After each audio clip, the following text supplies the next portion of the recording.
सुनो कबीर, तुम्हें एक बात बतानी है। सोनिया ने लंबी और ठंडी सांस भरते हुए कहा। हाँ हाँ बताओ, और इतनी परेशान क्यों लग रही हो तुम? कोई खास बात है क्या?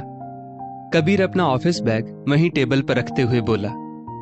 कबीर, गांव से मम्मी जी और पापा जी का फोन आया है कि वो लोग वहां पर रहते रहते बहुत ज्यादा ऊब गए हैं, इसीलिए वो दोनों कुछ दिनों के लिए पुणे हम लोगों के पास रहने के लिए आ रहे हैं। और मम्मी ने ये भी कहा कि बहुत दिन हो गए उन लोगों को डॉली से मिले हुए भी, उसकी याद भी उन दोनों को बहुत ज्यादा सता रही है, इसलिए वो लोग अपनी पोती से मिले बगैर नहीं रह सकते। कबीर जैसे ही ऑफिस से लौटकर घर आया, वैसे ही सोनिया कबीर को उसके मम्मी पापा के साथ हुई बातचीत के बारे में बताने लगी। अरे वाह, ये तो सचमुच बहुत अच्छी खबर सुनाई है तुमने। कुछ दिन तो खूब मस्ती और आनंद से गुजरेंगे मम्मी पापा के साथ हम लोगों के। और रही बात डॉली की, तो वो तो उन लोगों की बहुत ही ज्यादा प्यारी और दुलारी है। आखिरकार इकलौती पोती जो ठहरी डॉली उनकी। और फिर डॉली भी तो मम्मी पापा के साथ कितना ज्यादा खुश रहती है। लगता है जैसे उसको पता नहीं कहाँ का खजाना हाथ लग गया हो। जितने दिन मम्मी पापा साथ रहते हैं, वो तो पूरे घर में चिड़िया की तरह चहकती रहती है, उन्हीं के आसपास डोलती नजर आती है। कबीर तो अपने मम्मी पापा के आने की बात सुनकर बहुत ही ज्यादा खुश हो गया, क्योंकि इधर काफी दिनों से वो लोग कबीर और सोनिया के पास पुणे नहीं आ पाए थे।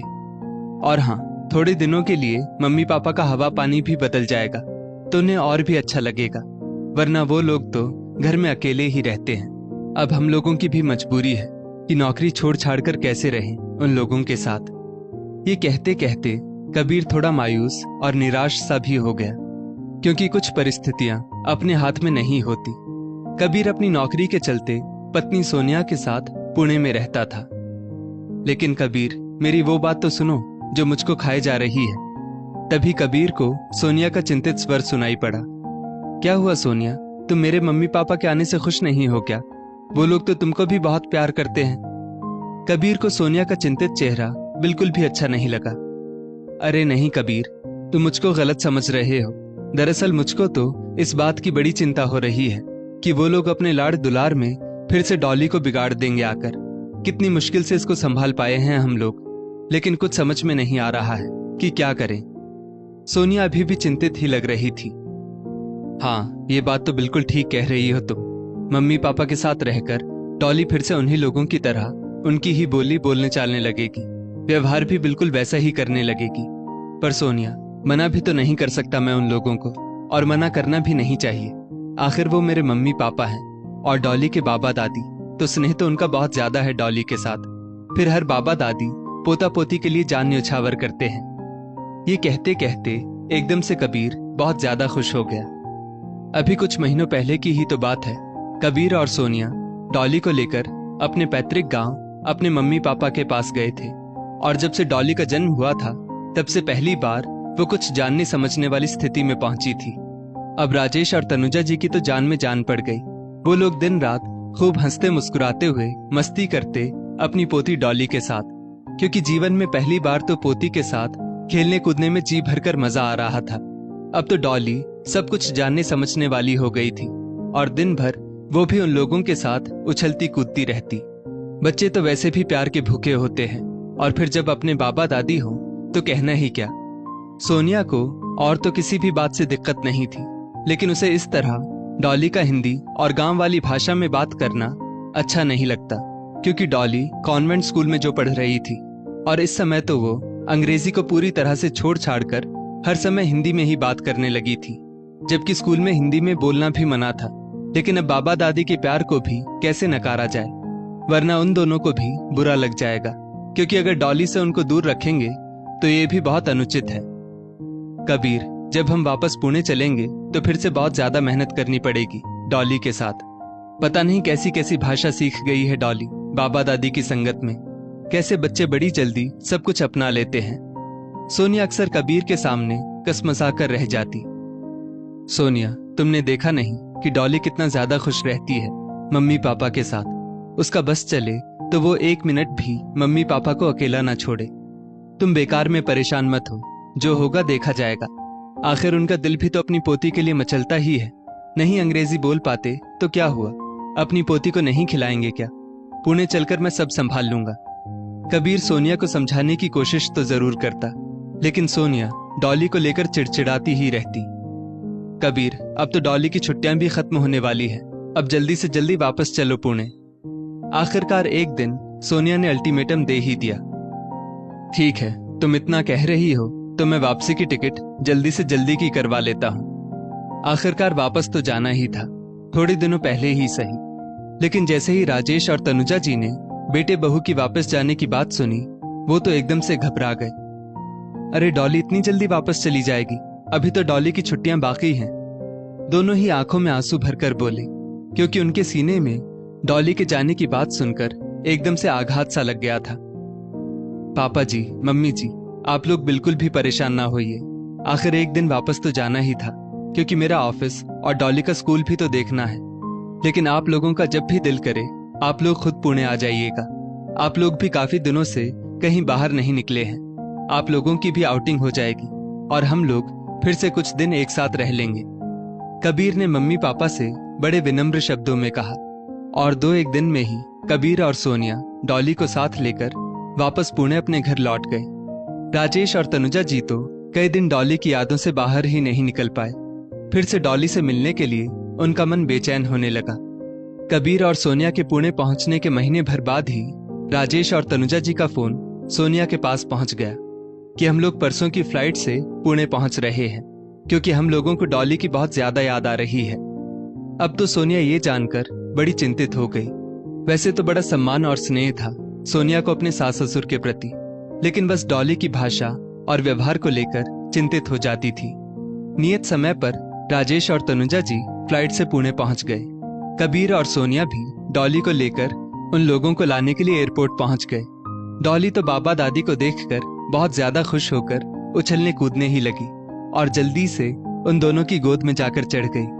कबीर कनखियों से सोनिया का चेहरा निहार रहा था कि देखो, डॉली भी अपने बाबा दादी को कितना मिस कर रही थी। इसी वजह से अब की बार जब वो गांव से वापस आई तो थोड़ा गुमसुम सी थी, लेकिन आज कैसी चहक रही है अपने बाबा दादी को सामने पाकर। राजेश और तनुजा जी खुशी खुशी घर आ गए, लेकिन इस बार उन्हें कुछ सामान्य नहीं लग रहा था। हर बार की अपेक्षा इस बार सोनिया का व्यवहार उन्हें कुछ अटपटा सा लगा, क्योंकि सोनिया बार बार डॉली को उन लोगों के पास आने के लिए रोक रही थी और जैसे ही डॉली उन लोगों के पास आ जाए तो तुरंत डांट कर उसे अपने पास बुला लेती। और न ही उसके व्यवहार में वो आत्मीयता नजर आ रही थी जो शादी से लेकर आज तक वो लोग सोनिया के व्यवहार में महसूस करते थे। राजेश और तनुजा जी ने सोचा, अब अगर बच्चों के पास रहना है तो बच्चों के मन की बात तो जाननी ही पड़ेगी, वरना तो न वो खुश रह पाएंगे और ना हम लोग। आखिरकार उन लोगों ने ही सोनिया से बात करने की ठान ली कि आखिर क्या कारण है सोनिया की इस तरह की बेरुखी का। क्या बात है सोनिया बेटा, तुम हम लोगों के आने से खुश नहीं हो क्या? तुम्हारे चेहरे पर पहले वाली खुशी नहीं दिखाई पड़ रही है जो हमेशा हम लोगों के आने पर होती थी, या फिर कोई और परेशानी है? राजेश और तनुजा जी ने सोनिया से पूछा, जो इस समय उन दोनों के लिए डाइनिंग टेबल पर चाय रखकर बिना कुछ कहे ही वापस जा रही थी। पास ही कबीर भी बैठा हुआ सोनिया को देख रहा था। मम्मी जी, पापा जी, ऐसी कोई बात नहीं है। सोनिया अपनी चोरी पकड़े जाने पर अचकचाकर बोली, नहीं नहीं, कोई बात तो जरूर है बेटा, हम लोगों की अनुभवी आंखें धोखा नहीं खा सकती। तुम पहले वाली सोनिया बिल्कुल भी नहीं लग रही हम लोगों को। वे दोनों ही बहू का जवाब सुनकर एक साथ बोल पड़े, पापा मम्मी, ऐसी कोई खास बात तो नहीं, बस सोनिया थोड़ा डॉली की भाषा को लेकर चिंतित हो जाती है, क्योंकि वो आप लोगों के साथ रहकर अंग्रेजी छोड़कर आप लोगों की ही तरह हिंदी में बोलने लग जाती है। फिर हम लोगों को दोबारा से बहुत ज्यादा मेहनत करनी पड़ती है। बस उसी बात को लेकर सोनिया परेशान हो जाती है, इसलिए थोड़ी अनमनी सी है, बाकी और कोई बात नहीं। कबीर ने एकदम से आगे बढ़कर बात संभालते हुए कहा, अरे सोनिया बेटा, बस इतनी सी बात, तुम्हें पता है जितना लाड़ प्यार और दुलार हम लोग हिंदी भाषा में व्यक्त कर सकते हैं, शायद उतना स्नेह और किसी भाषा में नहीं व्यक्त कर सकते हैं। अच्छा है ना कि डॉली हम लोगों के साथ इस तरह से घुल मिल जाती है, वरना अपने घर के पास बगल वाली चाची तो अपने पोते पोतियों से बात करने के लिए भी तरसती है, क्योंकि उनके पोता पोती को हिंदी भाषा का तिनका भर भी ज्ञान नहीं है और चाची को हिंदी के अलावा कोई भाषा आती ही नहीं। अगर हम लोग हिंदी में नहीं बोलेंगे तो फिर कैसे बात कर पाएंगे अपनी लाडली पोती से? हम लोगों को तो अंग्रेजी लगभग आती ही नहीं, थोड़ी बहुत टूटी फूटी बोल लेते हैं। अरे वैसे तो भारतवर्ष की सारी ही भाषाएं बहुत ही अनमोल और अनूठी हैं, लेकिन हिंदी की तो बात ही कुछ और है ना। जो शब्दों का अनूठा संगम और प्यार हिंदी में मिलता है वो भला और कहाँ मिलेगा। जब तनुजा मीठे मीठे शब्दों में डॉली को हिंदी में लोरियां गा गा कर सुनाती है और डॉली कैसे उसकी बाहों में सिमट कर चुपचाप से सो जाती है, सोचो कि वो ममत्व, प्यार और दुलार हम क्या किसी और भाषा में व्यक्त कर सकते हैं। और हाँ, एक बात और बेटा, जिस वातावरण में तुम और कबीर पले बड़े हो उससे कैसी चिढ़। क्या कबीर हम लोगों के साथ गांव में रहकर भी तरक्की की सीढ़ियां नहीं चढ़ा? आज हम लोगों को गर्व है अपने बेटे पर कि एक गांव का पला बढ़ा बच्चा भी अपनी मेहनत के बल पर सफलता की सीढ़ियां चढ़ सकता है। और बहू, जरा ये भी तो सोचो कि हम लोग भला कितने दिन साथ रहेंगे। हमें भी तो अपना व्यापार गांव में जाकर संभालना है, और तुम लोग भी नौकरी और डॉली की पढ़ाई के कारण ज्यादा रुक नहीं सकते हम लोगों के साथ। इसलिए ज्यादा चिंता ना करो, डॉली को बेधड़क हम लोगों के साथ खेलने कूदने दो। और हम अनुरोध कर रहे हैं कि हम लोगों को हमारी पोती के प्यार से वंचित ना करो, नहीं तो हम लोग कैसे जिएंगे उसके साथ ना रहकर और उसका चेहरा देखे बिना। और फिर ये तो कहावत ही है पोता पोतियों के लिए कि मूल से सूद ज्यादा प्यारा होता है। राजेश और तनुजा जी की आंखों में आंसू झिलमिलाने लगे और उनकी आंखों के कोर गीले हो गए। सॉरी पापा जी, मम्मी जी, मुझे माफ कर दीजिए। शायद मैं बहुत ही ज्यादा गलत थी और मैंने जानबूझकर आप लोगों की भावनाओं को ठेस पहुंचाई है। अब मैं आज से आप लोगों और आपकी पोती के बीच में बिल्कुल भी नहीं आऊंगी।